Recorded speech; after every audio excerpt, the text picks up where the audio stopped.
కొనసాగుతున్న తెలంగాణ అసెంబ్లీ సమావేశాలు. గత బీఆర్ఎస్ ప్రభుత్వంపై డిప్యూటీ సీఎం ధ్వజం.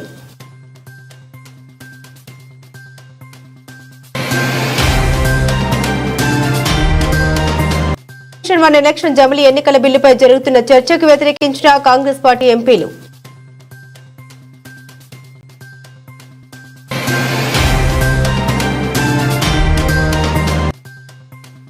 పెండింగ్ బిల్లుల చెల్లింపుపై అసెంబ్లీలో ప్రభుత్వాన్ని ప్రశ్నించిన మాజీ మంత్రి ఎమ్మెల్యే వేముల ప్రశాంత్ రెడ్డి.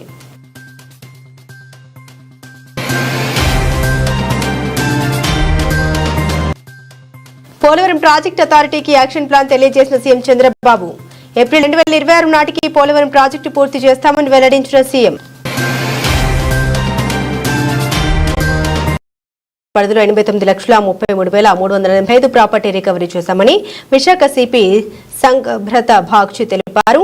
73 కేసుల్లో 87 మందిని అరెస్టు, జైలుకు పంపించామని, బంగారం 1106 గ్రాములు, 4,616 గ్రాముల వెండి, 3,50,820 రూపాయలు నగదు, ఒక ఆటో, ఒక కారు, 2 ల్యాప్టాప్లు, 21 ద్విచక్ర వాహనాలు, ఒక ప్రింటర్ స్వాధీనం చేసుకున్నామని తెలిపారు. జూలై నుండి ఇప్పటి వరకు 8,000 సీసీ కెమెరాలు ఏర్పాటు చేయడం జరిగిందని, అన్ని చోట్ల సీసీ కెమెరాలు ఏర్పాటు చేయడం పాటు అన్ని చోట్ల సీసీ కెమెరాల ఏర్పాటు చేయడంతో పాటుగా నిఘా నీడలో దొంగతనం జరిగిన కొద్ది రోజుల్లో దొంగను పట్టుకుని కేసును ఛేదిస్తున్నామని, నేరం జరిగిన వెంటనే కేసును పరిగణలోకి తీసుకుని విచారిస్తున్నామని తెలిపారు. జాయి జమీమా కేసులో అన్ని కోణాల్లో దర్యాప్తు చేస్తున్నామని, బాధితుల తరపున చాలా మంది ముందుకు వస్తున్నారని, కొంతమంది రాజకీయ నేతల పాత్ర ఉన్నట్లుగా తెలుస్తోందని, ఇంకా ఎవరైనా బాధితులు ఉంటే ఫిర్యాదు చేసే వారి వివరాలను గోప్యంగా ఉంచుతామని తెలిపారు.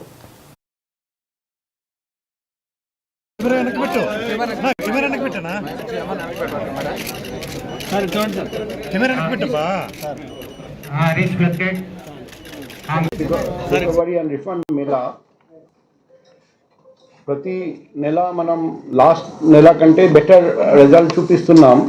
సో ఈసారి కూడా చూస్తే సెప్టెంబర్లో టోటల్ ప్రాపర్టీ వర్త్ 86,24,850 రూపాయలు విలువైన ప్రాపర్టీ రికవర్ చేయడం జరిగింది. అక్టోబర్లో అది పెరిగి 88,52,520 రూపాయల విలువైన ప్రాపర్టీ ఈసారి 89,33,385 రూపాయల విలువైన ప్రాపర్టీ రికవర్ చేయడం జరిగింది.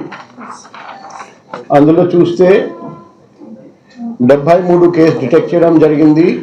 87 మంది అఫెండర్స్ని అరెస్ట్ చేయడం జరిగింది. బంగారం 1 కేజీ 100 గ్రాములు, వెండి 4 కేజీలు 61 గ్రాములు, 610 గ్రాములు, క్యాష్ 3,50,820 రూపాయలు, 21 motor cycles, 1 auto, 1 car, 305 mobile phones, 2 laptop, 1 printer. So ప్రతి నెల లాస్ట్ టైం కంటే బెటర్ పర్ఫార్మెన్స్ చేస్తున్నట్టు మనకు కనిపిస్తుంది. నేను DCP crimes, ACP crimes and all ACPs and inspectors, sub inspectors and every crime constable, head constable, home guards అందరికీ అభినందనలు తెలియజేస్తున్నా. చాలా మంచి పని చేశారండి. సో ఇప్పుడు మనం అక్కడికి వెళ్దాం.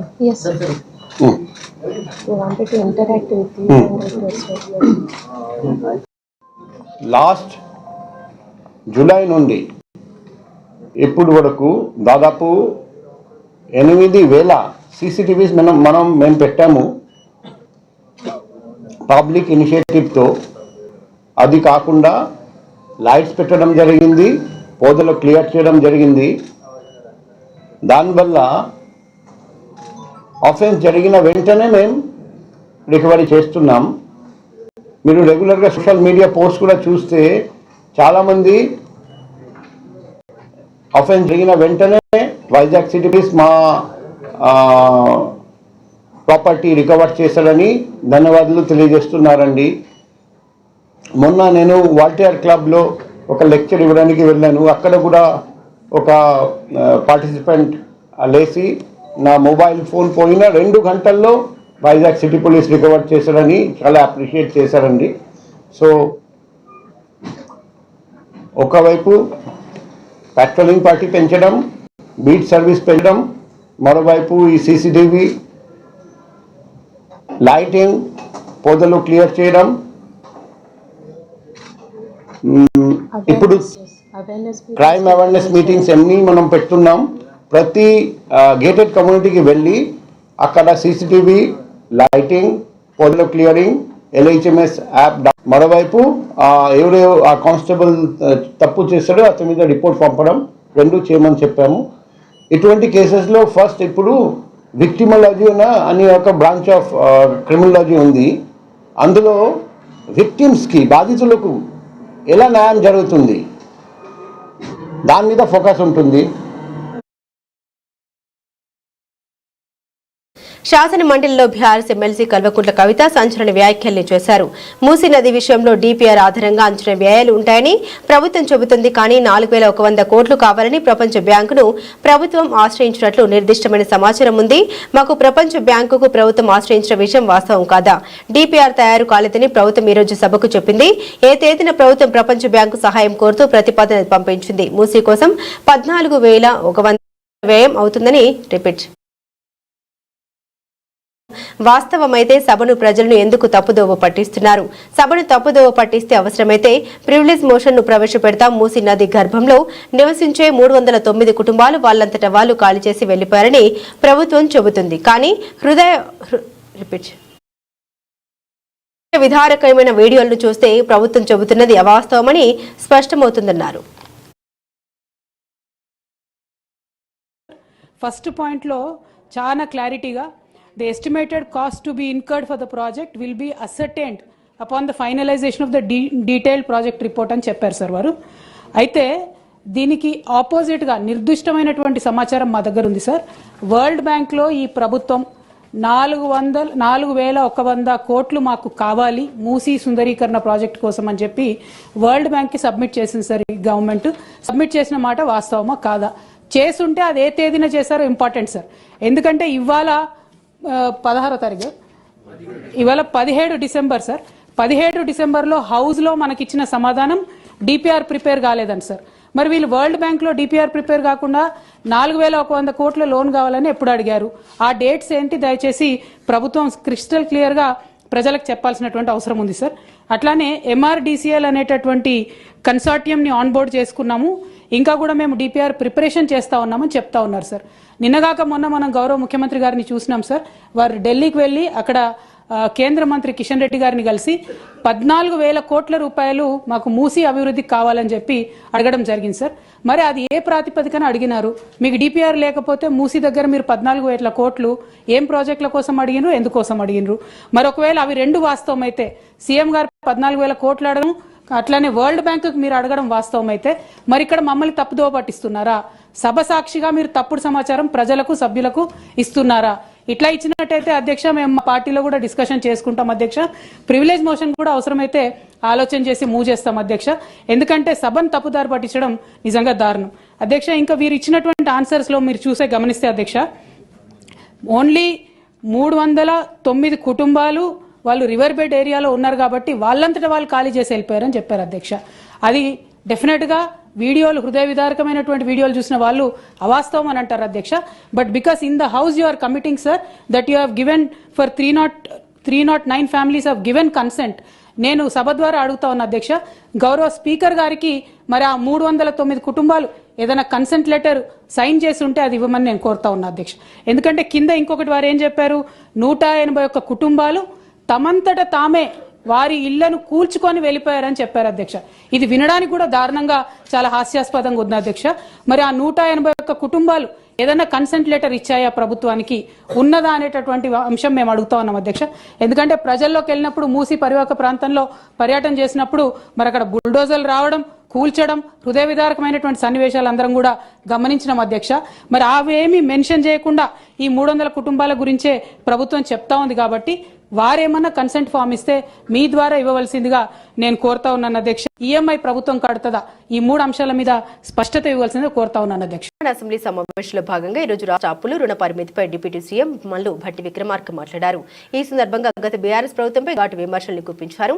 10 ఏళ్లు అధికారంలో ఉన్న బీఆర్ఎస్ ప్రభుత్వం మిగులు బడ్జెట్ ఉన్న రాష్ట్రాన్ని అప్పుల కుప్పగా మార్చేసిందని ఫైర్ అయ్యారు. పైగా చేసిన అప్పులను దాచేసి తిరిగి తమపై నిందలు వేస్తున్నారని ఆయన ఆగ్రహం వ్యక్తం చేశారు. చేసిందంతా చేసి తమపైనే ప్రివిలేజ్ మోషన్ ఇచ్చారని భట్టి విక్రమార్క మండిపడ్డారు. విపక్ష సభ్యులు సభకు సభాపతిగా కనీస గౌరవం ఇవ్వకపోవడం శోచనీయమన్నారు. సభలో ఎవరైనా సరే రూల్ బుక్ ప్రకారమే నడుచుకోవాలని తెలిపారు. గత 10 ఏళ్లలో బీఎస్సీ సమావేశం ఎలా నిర్వహించారో మర్చిపోయారా అంటూ ఆయన చురకలంటించారు. గతంలో పాటించిన నిబంధనలే ఇప్పుడు తాము పాటించాలి కదా అని డిప్యూటీ సీఎం సెటర్లు వేశారు. మేమెవరూ కూడా ఎఫ్ఆర్బిఎం లిమిట్ దాటి ఎక్కడ అప్పు చేయడానికి ప్రయత్నం చేయట్లేదు అధ్యక్ష. చేయం కూడా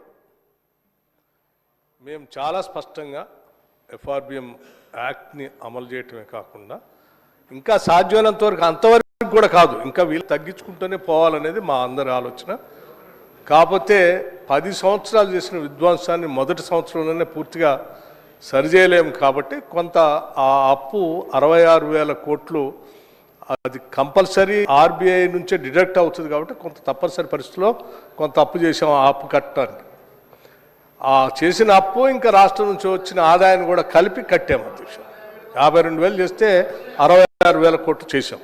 ఇక మీరు చెప్పినటువంటి ఏదో బ్యాంక్ గ్యారంటీ ఇచ్చి ల్యాండ్ తనఖా పెట్టి తీసుకుంటున్నారని, మేము ఈ ప్రభుత్వం రాష్ట్ర ప్రజల ఆస్తుల్ని రాష్ట్ర ప్రజలకే ఉంచాలనేటువంటి ఆలోచనతోనే దాని ఆ ఐఐసి ఇన్ఫ్రాస్ట్రక్చర్ డెవలప్మెంట్ కోసం వాళ్ళు లోన్ తీసుకొని చేస్తూ ఉన్నారు అధ్యక్ష. మేము వాళ్ళలాగా ఏది రాష్ట్రానికి ఆస్తి తయారు చేస్తే ఔటర్ రింగ్ రోడ్డు 30 సంవత్సరాలకు అమ్మేసుకున్నారు వాళ్ళు. ఒక పెద్ద ఆస్తి ఆనాటి కాంగ్రెస్ ప్రభుత్వం లీజ్కి ఇచ్చేసి అధ్యక్ష ఎట్లా ఉంటుందంటే లీజ్కి ఇచ్చేసి 30 సంవత్సరాలు ఎవరికో లీజ్కి ఇచ్చేసి 30 సంవత్సరాలు వచ్చే పన్నులు మీరు వసూలు చేసుకోండి, ఆ డబ్బంతా మాకు గట్టేసి వెళ్ళిపోండి అని అన్నారు అధ్యక్ష. మేము అట్లా చేయదలుచుకోలేదు. మేము జాగ్రత్తనే ఉంటాం అధ్యక్ష. రాష్ట్ర ప్రయోజనాలని ఆర్థిక ప్రయోజనాలను కాపాడుతాం అధ్యక్ష. వాళ్ళలాగానే చేయాలంటే హరీష్ రావు గారు లాగానే చేయాలంటే అధ్యక్ష మనకు వచ్చే బడ్జెట్ అంతా కూడా ఆదాయం అంతా కూడా పన్నుల ద్వారానే, టోల్గేటా పన్నులా ఏదో ఒకటి, ఆ పన్నుల ద్వారా బడ్జెట్ని మనం జాగ్రత్త లెక్కలేసుకొని ప్రజల కోసం ఖర్చు పెడతా ఉంటాం. వారు 30 సంవత్సరాలకి ఆ టోల్గేట్ని లీజుకి ఇచ్చేసి 30 సంవత్సరాలకు వచ్చే డబ్బులు తీసుకున్నారు. ఒకవేళ ఈ ప్రభుత్వం మేము కూడా రాబోయే 30 సంవత్సరాలకి కమర్షియల్ ట్యాక్స్ ద్వారా, ఎక్సైజ్ ద్వారా, మిగతా జిఎస్టీ ద్వారా వచ్చే ఆదాయం అంతా ఏ అదాని లాంటి వాళ్ళనో అంబానీ లాంటి వాళ్ళని పిలిచి 30 సంవత్సరాలకు వచ్చే టోల్ అంతా మీరు వసూలు చేసుకోండి, మాకు ఈ సంవత్సరం 30 సంవత్సరాలు మాకు ఇచ్చేసేయండి, ఆ 30 సంవత్సరాలు మాకు ఇప్పుడు ఇచ్చేసేయండి అని నేను చేస్తే రాబోయే ప్రభుత్వాలు ఎట్లా చేస్తాయి అధ్యక్ష, ఎట్లా పాలన చేస్తాయి? అసలు అది అర్థవంతమైందేనా, ఆలోచన ఉన్నదేనా అధ్యక్ష? ఎవరైనా ప్రజాప్రభుత్వం ప్రజలకు బాధ్యత కలిగినటువంటి వాళ్ళు చేసే పనేనా అధ్యక్ష? అది ఇంత చేసిన ఆ రకంగా నేను చేయదలుచుకోలేదు, చేయం కూడా అధ్యక్ష. గౌరవ సభ్యులకు అందరికీ విజ్ఞప్తి, ప్రశ్నోత్తరాల టైము గంట సేపులో 2 క్వశ్చన్స్ అయినాయి. మిగతా వారికి మనం న్యాయం చేసినట్లు ఉంటుంది. దయచేసి 2014-15లో మన బడ్జెట్ 68,000 కోట్లు. మేము మీకు ఇచ్చినాడు మన బడ్జెట్ 3 లక్షల కోట్లు. మరి బడ్జెట్ పెరిగింది కదా, ఆస్తులు పెరిగినాయి కదా. 68,000 కోట్లు ఉన్నప్పుడు 10,000 ఉంటుందా?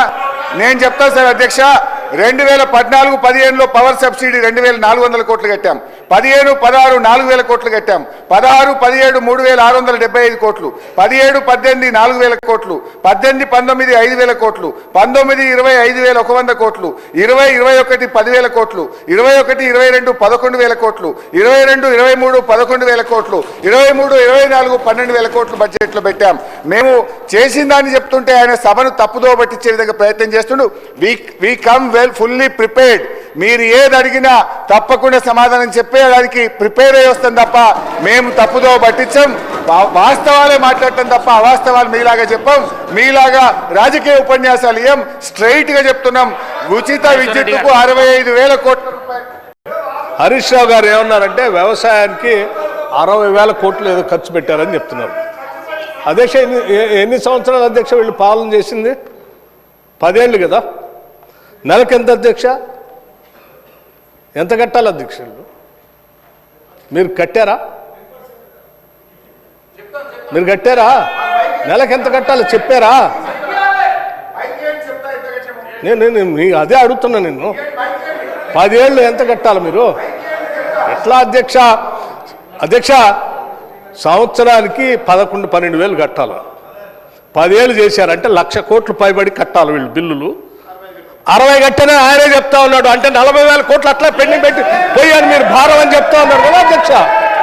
సంబంధించి అధికారులు ఇచ్చిన కార్యాచరణ ప్రణాళిక యాక్షన్ ప్లాన్ ను ముఖ్యమంత్రి చంద్రబాబు నాయుడు విడుదల చేశారు. ప్రధానంగా ఇందులో పోలవరం నిర్మాణాన్ని పూర్తి చేయడంపై లక్ష్యాలు నిర్దేశించారు. నిన్న పోలవరం ప్రాజెక్టు పనుల్ని పరిశీలించిన సీఎం అనంతరం అధికారులతో సమీక్షించారు. ఆ తర్వాత మీడియాతో మాట్లాడారు. పోలవరం కార్యాచరణను అధికారులు ప్రకటించారని, ఈ కార్యాచరణ పోలవరం ప్రాజెక్టు అథారిటీకి తెలియజేశామని తెలిపారు. జలవనరుల శాఖ మంత్రి ప్రత్యేక ప్రధాన కార్యదర్శి ఢిల్లీ వెళ్లి కేంద్ర జలశక్తి మంత్రిత్వ శాఖకు ఈ ప్రణాళిక వివరిస్తారని తెలిపారు. విదేశీ నిపుణుల బృందం కేంద్ర జల సంఘంతో చర్చించి వారి అభిప్రాయాలు తీసుకుంటారని, తర్వాత తుది ప్రణాళిక ఖరారు అవుతుందని సీఎం తెలిపారు. ప్రాజెక్టులో కీలకమైన ఎర్తికం రాక్ ఫీల్డ్ డ్యామ్ గ్యాప్ 1 నిర్మాణాన్ని 2026 ఫిబ్రవరి నాటికి పూర్తి చేయాలని, గ్యాప్ 2తో పాటు మిగతా పనులు 2027 డిసెంబర్ 31 నాటికి పూర్తవుతాయని అధికారులు షెడ్యూల్ పెట్టుకున్నప్పటికీ జూలై నాటికి పూర్తి చేయాలని లక్ష్యంగా నిర్దేశించారు. పోలవరం లెఫ్ట్ కెనాల్ పనులు ఫిబ్రవరి 2027 నాటికి పూర్తి చేయగలమని అధికారులు షెడ్యూల్ పెట్టుకున్నప్పటికీ 2026 జూలై నాటికి పూర్తయ్యేలా చూస్తామన్నారు. భూసేకరణ 16,000 ఎకరాలకు పైగా ఉండగా 2025 ఏప్రిల్ నాటికి పూర్తి చేయాలని నిర్ణయించారు. పోలవరం కుడి కాల్వ పనులు ఏప్రిల్ 2026 నాటికి పూర్తి చేయాలని సీఎం చంద్రబాబు సూచించారు.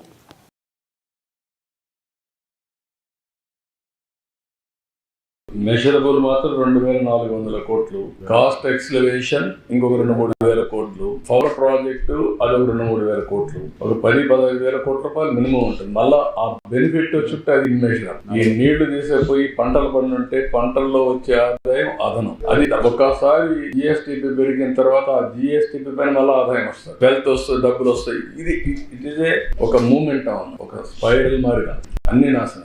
మీరు ఒకసారి చూస్తే తెలంగాణ ఆంధ్రప్రదేశ్ విభజన జరిగిన తర్వాత హైదరాబాద్ నగరం తెలంగాణకు వెళ్తుంది కాబట్టి హైదరాబాద్ అనేది రెవెన్యూ జనరేషన్ సిటీ కాబట్టి ఆంధ్రప్రదేశ్ లో రెవెన్యూ జనరేషన్ చేసుకోవడానికి అవకాశాలు లేవు కాబట్టి అమరావతి పోలవరాన్ని కేంద్రం డబ్బులు ఇస్తాను పెట్టారు. అదే గాని ఆ రోజు గాని పూర్తయి ఉంటే ఈ రోజు మనం పోలవరం అమరావతి రెండు కూడా టైంలో అయి ఉంటే తెలంగాణ ఆంధ్రప్రదేశ్ కుడి ఎడమగా ముందుకు పోయాడు. ఈ రోజు ఎక్కడో బిలో ఈ 5 ఏళ్లలో అదక్ పాతాళానికి వెళ్ళిపోయాం. మనం గుర్తుపెట్టుకోవాలి. హైదరాబాద్ లో వచ్చే ఆదాయం వల్ల వాళ్ళు బెటర్ గా దేశంలో number 1 per capita income Telangana ఈ రోజు. అదే ఆ రోజు నేను చేసినటువంటి ఒక ఎకో సిస్టమ్ క్రియేట్. ఆ రోజు తెలుగుదేశం ప్రభుత్వం కంటిన్యూ అయి ఉంటే 2021 ప్రాజెక్ట్ పూర్తి అయిపోయాయి. 2021 అయిపోయింది. 2020-21 పూర్తి అయి ఉంటే ఈ రోజు రాష్ట్రం ఎంత బెనిఫిట్స్ వచ్చేటో ఒకసారి చూసుకోవాలి. పట్టిసీమ ప్రాజెక్టు తీసుకపోతే దాన్ని ఎగతాళి చేశారు. ఎందుకు కట్టారన్నారు, ఎక్కడ స్టోరేజ్ ఉందన్నారు. ఆ పట్టిసీమ లేకపోతే కృష్ణా డెల్టా ఎడారైపోయేది. ఇటీవల PPA ఎక్స్పర్ట్స్ CDAP-2 పనులు మొదలైనాయి. 27 డిసెంబర్ అంటున్నారు, కుదరదు, ఇంకా ముందే చేయాలన్నా కనీసం 26 మే, జూన్, జూలై లోపల చేస్తే మనకు ఒక సీజన్ కలిసి వస్తుంది. నీళ్లు కూడా పెట్టుకోవడానికి అవకాశం ఉంటుంది. గ్రాడ్యువల్ గా పెట్టాల్సి వస్తుంది. కనీసం 26 నుంచి వాటర్ ని బిల్డప్ చేయాలి. మనకు టైం అంతా కూడా 26 మీరు చూస్తే ఇక్కడ అక్టోబర్ వరకు ఉధృతంగా ఫ్లో ఉంటుంది, తర్వాత తగ్గుతుంది. కాబట్టి అంత లోపల చేయగలిగితే నీళ్లు ఇంపౌండ్ చేయడానికి అవకాశం ఉంటుంది. అది కూడా చేయమని చెప్పి ఆదేశాలు ఇచ్చా, వర్కౌట్ చేస్తున్నారు. అదే సమయంలో కుడి కాలువ కనెక్టివిటీ ఇవి 1.5 year లో కంప్లీట్ చేయమంటున్నారు. ఇప్పటి నుంచి 1.5 year లో ఈ పూర్తి అయిపోవాలి. అదే మరి ఎడమ కాలువ కనెక్టివిటీ కూడా 1.5 year లో పూర్తి కావాలి. అప్రోచ్ ఛానల్ పెండింగ్ పనులన్నీ 26 జూన్ లోపల పూర్తి అవ్వాలి. స్పిల్ ఛానల్ పెండింగ్ పనులన్నీ 27 అంటున్నారు, అంతకంటే ముందే పూర్తి కావాలి. 27 జూలై అన్నారు, దానికంటే ముందే కంప్లీట్ చేయమంటున్నాం. పైలట్ ఛానల్ పనులు కూడా వన్ నేషన్ వన్ ఎలక్షన్ జమిలీ ఎన్నికల బిల్లుపై జరుగుతున్న చర్చకు కాంగ్రెస్ పార్టీ ఎంపీలు వ్యతిరేకించారు. భువనగిరి ఎంపీ చామల మీడియాతో మాట్లాడారు. 70 సంవత్సరాల కాన్స్టిట్యూషన్ విజయోత్సవాలు జరుపుకుంటున్న ఈ సంవత్సరంలో రాజ్యాంగానికి వ్యతిరేకంగా రూపొందించినటువంటి జమిలీ బిల్లును మేము వ్యతిరేకిస్తున్నామంటూ భువనగిరి ఎంపీ చామల తెలిపారు. ఏదైనా ఒక బిల్లును టేబుల్పై పెట్టే ముందు రాజ్యాంగం ప్రకారం రూపొందించి పెట్టవలసిన అవసరం ఉంటుంది. రాజ్యాంగానికి వ్యతిరేకంగా ఈ జమిలీ ఎన్నికల బిల్లు రూపొందించారు కాబట్టి మేము వ్యతిరేకిస్తున్నామని ప్రకటించారు. బంగ్లాదేశ్లోని మైనారిటీలకు మద్దతు తెలపాలని పార్లమెంటు బ్యాగులతో వినూత్న ప్రదర్శన చేసిన భువనగిరి ఎంపీ చామల కిరణ్ కుమార్ రెడ్డి అత్యంత పెద్ద ప్రజాస్వామ్య దేశమైన మన భారతదేశం ప్రపంచంలో ఇజ్రాయెల్ పాలస్తీనా ఇక ఇతర దేశాల్లో కూడా సామాన్యులకు మైనారిటీలకు జరిగే అన్యాయాలపై మాట్లాడాల్సిన అవసరం ఉందన్నారు. ఈరోజు వన్ నేషన్ వన్ ఎలక్షన్ జమిలీ బిల్ గురించి ఏదైతే చర్చ జరుగుతుందో ఈ జమిలీ బిల్ గురించి ఈరోజు కాంగ్రెస్ పార్టీ సభ్యులందరం కూడా ఈ జమిలీ బిల్ని వ్యతిరేకించదలుచుకున్నాం. ఎందుకంటే జమిలీ బిల్ అనేది పొలిటికలైజ్డ్ బిల్ మీద మేము వ్యతిరేకిస్తలేము. 75 సంవత్సరాల కాన్స్టిట్యూషన్ చేసుకుంటున్న ఈ సమయంలో ఈ 75 సంవత్సరాల అంబేద్కర్ గారు రాసిన రాజ్యాంగాన్ని గుర్తు చేసుకుంటున్న డెఫినెట్గా మనము అన్కాన్స్టిట్యూషన్ అంటే కాన్స్టిట్యూషన్కి సంబంధం లేకుండా కాన్స్టిట్యూషన్లో ఉన్న అంశాలను పొందుపరచకుండా ఏ బిల్లు తెచ్చినా కానీ మేము వ్యతిరేకిస్తాము. ఎందుకంటే వాళ్ళు ప్రాపర్గా అండర్స్టాండింగ్కి రావాలి. ఎందుకంటే ఈ బిల్లు తీసుకురావడం అనేది చర్చ చేసి తీసుకురావాలి. ఈ బిల్లు టేబుల్ మీద పెట్టినప్పుడు మన కాన్స్టిట్యూషన్ ప్రకారం ఇది తప్పు. ఎందుకంటే మనకు ఆల్రెడీ ఒక కాన్స్టిట్యూషన్ ఉంది. కాన్స్టిట్యూషన్ ప్రకారమే ఎన్నికలు జరుగుతుంది. కాన్స్టిట్యూషన్ ప్రకారమే భారతదేశంలో మనం ఎన్నికలు కలుపుతున్నాం. అటువంటి పరిస్థితిని మార్చాలంటే కాన్స్టిట్యూషన్ని కొద్దిగా మార్చిన విధంగా మేము ఆలోచిస్తున్నాం. అందుకే దీన్ని వ్యతిరేకించే పరిస్థితి. వేదికగా రేషన్ బియ్యం శాసనసభ క్వశ్చన్ అవర్ బిల్లుల చెల్లింపుపై ప్రభుత్వాన్ని ప్రశ్నించారు. మాజీ మంత్రి బాల్కొండ ఎమ్మెల్యే వేముల ప్రశాంత్ రెడ్డి. ప్రశ్నోత్తరాలు ఎమ్మెల్యే వేముల ప్రశాంత్ రెడ్డి మాట్లాడారు. కాంగ్రెస్ ప్రభుత్వం వచ్చి సంవత్సరం అయినా ఒక పథకం సక్రమంగా అమలు కావడం లేదని, 6 గ్యారంటీలు 13 హామీలు ఊసేలేదు. రాష్ట్రానికి ఆదాయం వస్తుంది అయినా సంవత్సర కాలంగా 1,27,000 కోట్ల అప్పు తెచ్చారు. సిడిపి ఎస్డీఎఫ్ ద్వారా చేపట్టిన చిన్న పనులకు కూడా బిల్స్ ఎందుకు క్లియర్ చేయట్లేదు? నా బాల్కొండ నియోజకవర్గంలోని పలు కుల సంఘ భవనాలు మరియు మహిళా భవనాలు, కళ్యాణ మండపం బడులు ఇప్పటి వరకు 143 పనులకు 6 కోట్ల బిల్లులు చెల్లించలేదు. 33 గుళ్లకు 3 కోట్ల రూపాయల బిల్లులు చెల్లించలేదు. ఇది ఒక్క బాల్కొండ సమస్య కాదు, రాష్ట్ర వ్యాప్తంగా ఎమ్మెల్యేల సమస్య. చిన్న బిల్లులు ప్రభుత్వం వెంటనే క్లియర్ చేయాలి. వాళ్ళు కాంట్రాక్టర్లు కాదు, విద్యా కమిటీలు, ఆయా కుల సంఘాల వాళ్ళు, మహిళా సంఘాల వాళ్ళు జమే కట్టించుకున్నారు. అలాంటి చిన్న బిల్లులు కూడా ప్రభుత్వం చెల్లించడం లేదు. వారు ఇబ్బందులు పడుతున్నారు. ఎందరు ఎమ్మెల్యేలు ఈ సమస్య ఎదుర్కొంటున్నారు? ఇట్లాంటి చిన్న బిల్లులు ప్రభుత్వం వెంటనే చెల్లించాలని కోరుతున్నామని తెలిపారు. ధన్యవాదాలు అధ్యక్ష. సార్ గౌరవ ఉప ముఖ్యమంత్రి గారు, ఆర్థిక శాఖ మంత్రి గారు వారి ఆన్సర్లో సార్ ఈ రాష్ట్ర ప్రభుత్వం డిసెంబర్ 23 నుంచి 30 నవంబర్ దాకా 30 నవంబర్ 24 దాకా ఎఫ్ఆర్బిఎం లోపల ఎఫ్ఆర్బిఎం బయట గ్యారంటీసు ఎస్పీవీసు ఇవన్నీ కలుపుకొని ఇంకా లేటెస్ట్గా హరీష్ రావు గారు చెప్పినట్టు ఈ రోజు మట్టుకు చూస్తే 1,27,218 కోట్ల రూపాయలు అప్పు తీసుకున్నామన్న మాట చెప్పినారు సార్. సార్ ఒక్క సంవత్సరంలోనే 1,27,000 కోట్లు అప్పు చేసిన సార్ ఇంకా చేసిన అది చెప్పండి సార్ అన్ని తర్వాత సార్ ఇంకా ఇవాళ ఈ రాష్ట్రంలో అనేక బిల్స్ పెండింగ్లో ఉన్నాయి సార్. ఒక కొత్త పథకం స్టార్ట్ కాలేదు సార్. ఈ ప్రభుత్వం సార్ మాట్లాడేయండి సార్. ఈ ప్రభుత్వం నేను అడుగుతున్నా సార్ క్వశ్చన్. ఈ ప్రభుత్వం ఇచ్చినటువంటి 6 గ్యారంటీలు 13 హామీల విషయంలో కూడా వైఫల్యం చెందినారు సార్. అవి ఏవి కూడా సక్రమంగా అమలు అవుతున్నాయి. ప్రశాంత్ రెడ్డి గారు సార్ ముఖ్యంగా క్వశ్చనే సార్ క్వశ్చన్కి వస్తుంది సార్. ముఖ్యంగా సార్ మా ప్రభుత్వంలో ఉన్నప్పుడు చాలా గ్రామాల్లో అందరు ఎమ్మెల్యేలు, అన్ని పార్టీల ఎమ్మెల్యేలు సిడిపి ద్వారా కావచ్చు, ఎస్డిఎఫ్ ద్వారా కావచ్చు, చిన్న వర్క్ సార్, కమ్యూనిటీ హాల్స్ లేదు సార్, కమ్యూనిటీ హాల్స్ కావచ్చు, మహిళా భవనాలు కావచ్చు, కళ్యాణ మండపాలు కావచ్చు సార్ చెప్తున్నా సార్. అదే సార్ క్వశ్చనే సార్. మహిళా భవనాలు కావచ్చు, ఇట్లా చాలా చిన్నవి అన్ని పనులు చేసి ఉన్నాయి సార్. వాటికి ఇంకా ఇప్పటికీ బిల్స్ రావట్లేదు సార్. సంవత్సరం అయింది సార్. పాపం కమ్యూనిటీ వాళ్ళ కులాల వాళ్ళే, సొసైటీ వాళ్ళు కట్టుకున్నవి ఉన్నాయి సార్. 5 లక్షలు, 10 లక్షలు, 20 లక్షలు చిన్న బిల్స్ సార్. అట్లా సార్ నా నియోజకవర్గంలోనే 143 వర్క్స్కి దాదాపు 6 కోట్ల రూపాయలు పెండింగ్గా ఉన్నది సార్. అట్లనే సార్ గుడులు కూడా ఆ రోజు గుడులు కూడా మంజూరైన గుడులు కట్టినారు.